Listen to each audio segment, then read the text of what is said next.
So here we are with the TCL Q7, and we're going to be talking about the unboxing process. So essentially, so far, it's pretty easy to put on. I think the legs were a little annoying because they don't really have a traditional way of mounting the way I would have liked it, to where like it just kind of has like pegs that slide into a hole or something like that.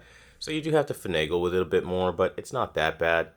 I'm here in a mostly bright room, and reflection handling is, it's basically a mirror, as you guys saw.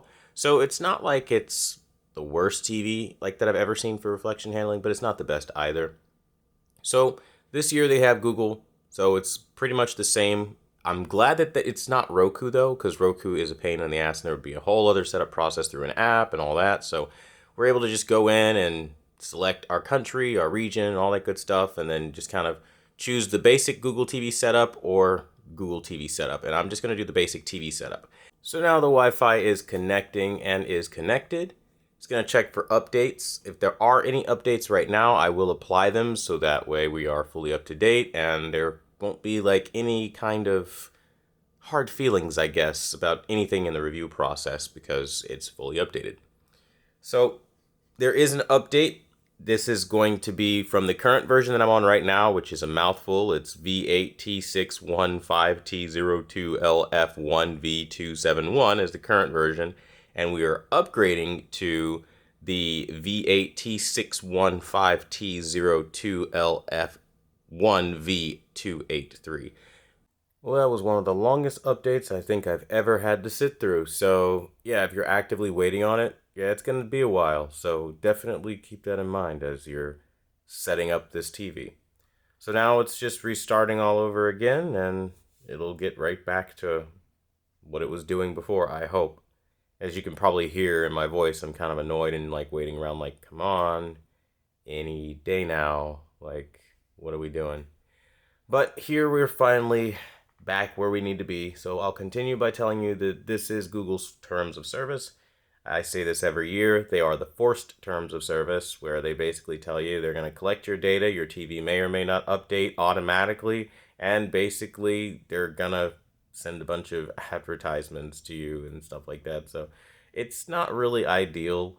It's one of those things where you don't have a choice, right? If you're buying a Google TV, you kind of have to deal with it. So just hit accept. And then since we hit accept, I don't help them with anything else after that because they didn't give me an option to opt out. And then from there, we're just at a pointless step where they're telling me to pair the remote, but the remote is literally already paired, so we're just going to skip this step. Now, TCL's user agreements and things like that, much in the way like with Google terms of service, you can't skip this. So all you can do is just agree to basically everything, even if you don't want to. So I'm like, what if I just like agree to one thing? Can I move on? And it's not really letting me. So yeah, have to agree to everything. More forced terms of service, which I don't know why that's a thing, like, but it is. So automatic updates, I always recommend turning this off because you never really know what an update or so-called update does. Then there's the AirPlay and HomeKit stuff. Click next. Now I'm going to put it into the store mode, which will show the store demo hopefully, and we can get an idea of what the picture quality looks like, but of course there'll be other examples that I'll do. Now it's adding the finishing touches, and again, I cannot stress how slow of a process this is. So just keep that in mind. Like with this particular TV, it takes a while to get it where it needs to be. All right, so it says searching for antenna. I don't really want that. And now we're at the store demo at last.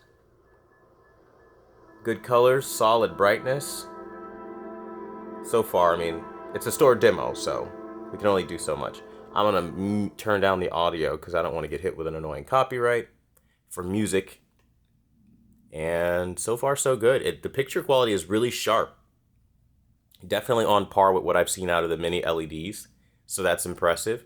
Though not shocking, because if I'm being very honest and anyone else is being very honest with you, mini LEDs really aren't that much more advanced from full array local dimming. It's just better black levels usually, but the sharpness and clarity usually is about the same if the processor is good. So far this is looking pretty good. I don't have any issues as far as picture quality or anything like that. I don't know, maybe it's clipping on the camera. It's always hard to see like what you guys will see, so you guys are gonna have to forgive me if there's something off about this whole thing. Now, one thing that I'm not particularly a fan of out the gate is like they're using a lot of like Jacob and Katie Schwartz demo footage, like little clips of that. They're like notorious for copyright claiming people's videos, so that's really annoying. So hopefully we get around that by using the store demo because it's like bundled in with TCL. Either way, I'll just have to fight with that. But I think so far so good. This is actually really impressive. The black levels look decent. I'm not in a dark room, so I can't really say like if it's like superb, right? But we'll obviously do the black level tests and things like that. But like initially, like just looking at the image quality, right? Like doing what every other reviewer would do, right? Out of the box so far, like yeah, it looks really nice. Colors are very vibrant. Reds are really pretty, which is really hard to pull off sometimes. So to see that the reds are where they need to be is, I like that. That's a really good touch. And then it's like a 120 hertz native panel, all that good stuff as you see here. It's advertising all the various specs and whatnot, but it really like the highlight placement is what's really impressing me. And so like if I'm gonna like out of the box just kind of give you my initial impression, I'm actually more impressed with this than I was the QM8. The QM8 had sour reds. These reds are really beautiful, which like what?